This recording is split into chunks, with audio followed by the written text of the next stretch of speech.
45,000க்கு electric வாகனங்களை ஓட்டிட்டு போங்க. 4 மணி நேர சார்ஜ்ல 90 கிலோமீட்டர் வரைக்கும் பயணிக்கலாமா? ஃபினான்ஸ் வசதியும் உண்டுங்க. தொடர்புக்கு சேலம் சீனிவாசா மோட்டார் செல் 8838533690.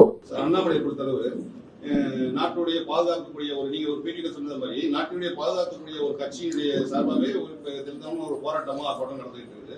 அண்ணாமலையை பொறுத்தளவு காவல்துறையை நான் தூக்க விட மாட்டேன் அப்படின்னு ஒரு வார்த்தையை ஒரு பேட்டியில சொல்லியிருக்காரு. இது அரசியல் சாசனத்துக்கு முரண்பட்ட பேச்சா நீங்க பாக்குறீங்களா?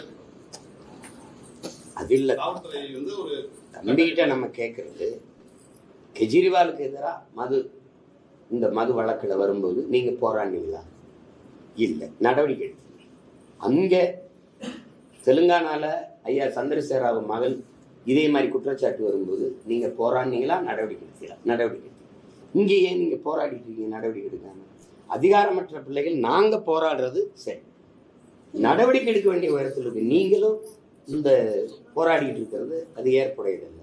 இப்ப இந்த டாஸ்மார்க் ஊழல்ல நீங்க 1000 கோடி சரி, கழிவறை சுத்தம் பண்றதுல 430 கோடி ஊழல் இருக்கா இல்லையா?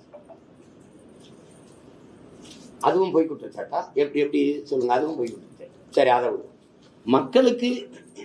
மக்களுக்கு கொடுக்கறதுக்கு நியாய விலை கடையில், அதாவது ரேஷன் கடையில் ஏற்றி இறக்குனதுல அரிசியை ஏற்றி இறக்குனதுல 950 கோடி இழப்பு, 1000 கோடி கிட்ட இழப்புன்றீங்க.